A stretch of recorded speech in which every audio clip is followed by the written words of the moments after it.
OVNIs no Amazonas, pequeno documentário de fatos e relatos de aparições de luzes e seres. Primeiro relato. Em 1983, Dona Maria de Jesus, de 30 anos, sofreu uma experiência que deixou seu corpo com muitas sequelas. Era junho e mais ou menos às 9 horas da manhã, ela e sua sogra vinham pela rua para voltarem às suas casas, no sítio onde moravam. Cada uma se dirigiu à sua casa e quando Dona Maria chegava perto de uma árvore, avistou um homem louro, com uns 2 metros de altura, olhos verdes, seus cabelos eram longos, lisos e usava um macacão verde de um material parecido plástico. Este homem se dirigiu a ela e falou umas palavras, mas ela não entendeu nada. Um pouco mais adiante, havia um objeto de cor escura, com uma porta que parecia de vidro, e seu formato era parecido com um funil e tinha 10 metros de diâmetro. Parecia que dentro do objeto haviam mais desses seres, e ela, que estava grávida, foi tomada pelo medo. Ela tentou correr, mas se sentiu paralisada. Disse ao ser que tinha que ir. Tentou gritar, mas sua voz não saía. Era como se uma força invisível segurasse ela. Sua sogra, então, escutou os seus gritos e veio em seu socorro. Foi quando elas conseguiram escapar e foram à polícia dar queixa.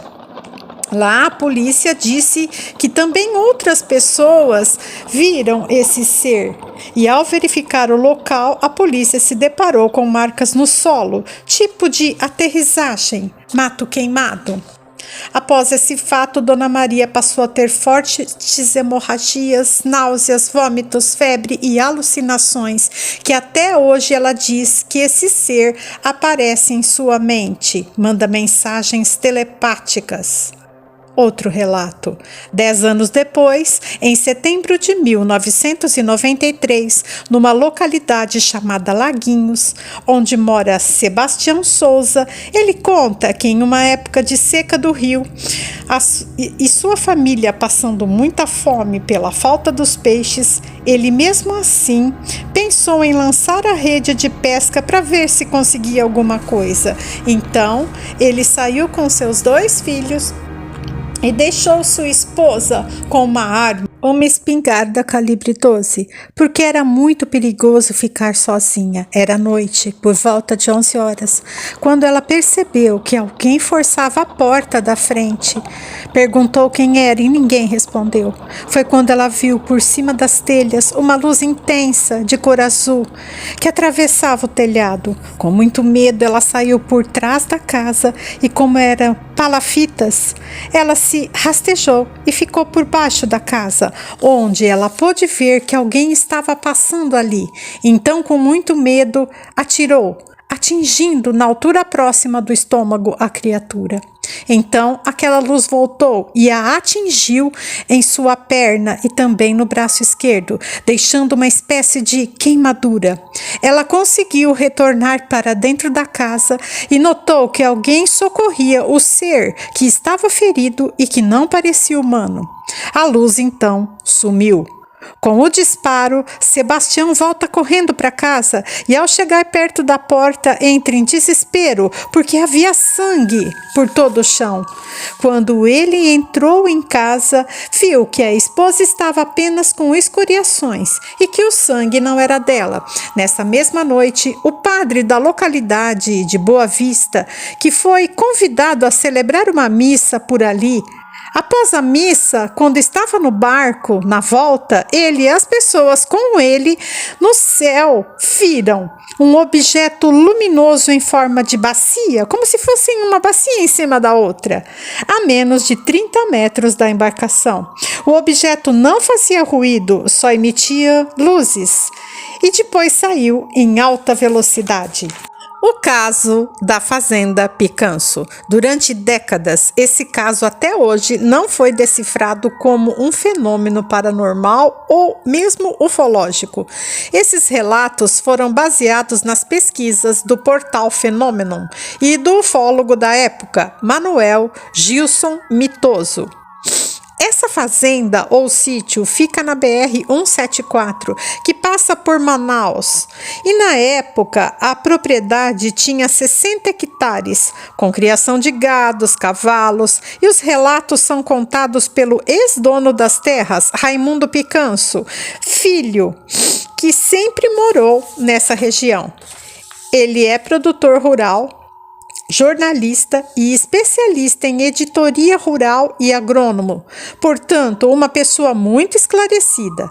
Ele conta que por 20 anos muitos fenômenos aconteciam na fazenda, mesmo antes dele comprá-la. Ele não imaginava o que iria acontecer.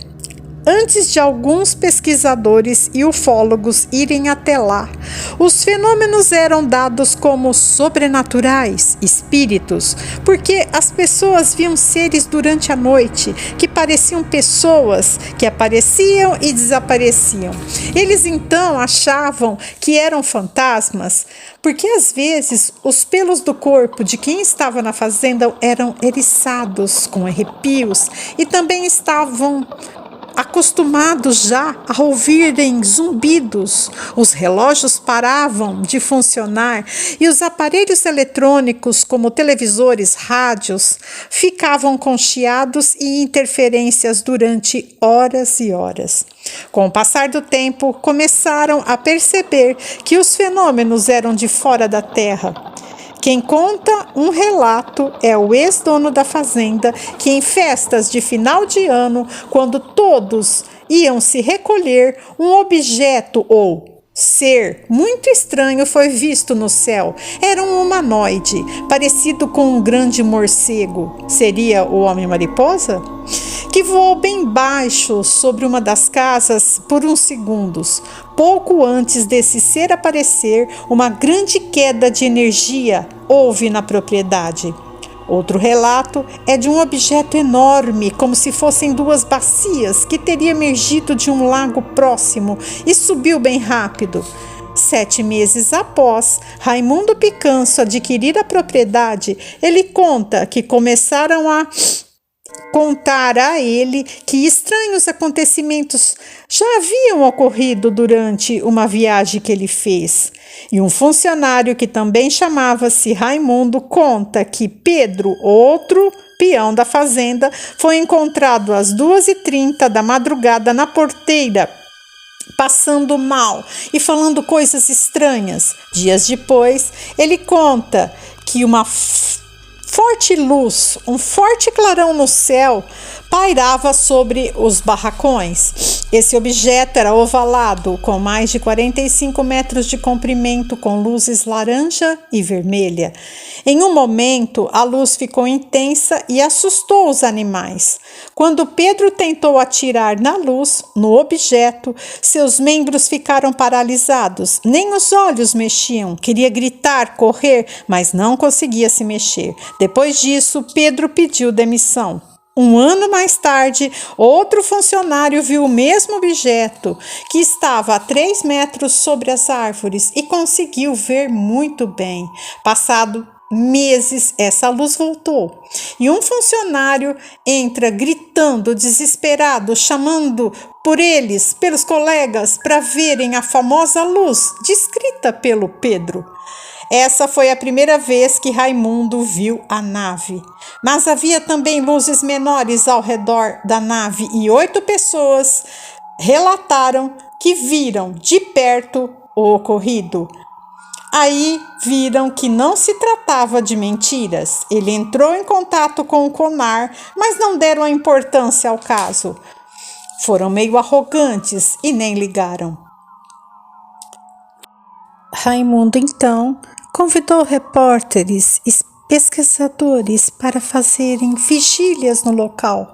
Por volta das 23 horas, pequenas luzes vermelhas apareceram no céu. Manuel Gilson, mitoso, o ufólogo que trouxe à tona muitos desses relatos de Manaus, convocou fotógrafos e analistas do solo, mas não havia nada. Até John Mackey, de Harvard, e a doutora Gilda Moura estiveram no local, e alguns militares numa das noites de vigília, sendo que um dos militares saltou da cadeira com os braços totalmente arrepiados e dores terríveis no corpo. Logo após isso, um enxame enorme de vagalumes invadiu a região da fazenda, mas não era natural naquela região e principalmente naquela época. Logo em seguida, um grande objeto em forma de cone de luz iluminou tudo. Todos os aparelhos eletrônicos pararam de funcionar. Na última noite de vigília, mais um grande objeto apareceu no céu. Algum tempo depois, animais apareceram mutilados com marcas no pescoço, cortes cirúrgicos na boca, órgãos sexuais totalmente mutilados e sem sangue. Os animais mudaram o comportamento, ficaram muito assustados. Em abril de 96, Raimundo diz que ao viajar pela rodovia Torquato Tapajós, teve um lapso de tempo e apareceu 10 quilômetros à frente, sem se lembrar de nada. Quando se deu conta, estava no centro de Manaus. No dia seguinte, sentiu dor nos ossos, dor de cabeça, febre, frio, fraqueza. Foi então fazer exames e não foi descoberto nada. Foi aí que ele passou por uma regressão, onde ele se via dentro de uma nave que parecia um submarino. Estava embaixo d'água e viu uma senhora loura de olhos azuis e roupas antigas. E lá haviam outras pessoas, como ele. Hoje, Raimundo não mora mais lá na Fazenda Picanço, mas os objetos continuam a aparecer em Manaus.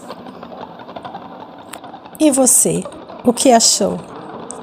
Se você gostou, se inscreva no canal, curta, compartilhe e até a próxima.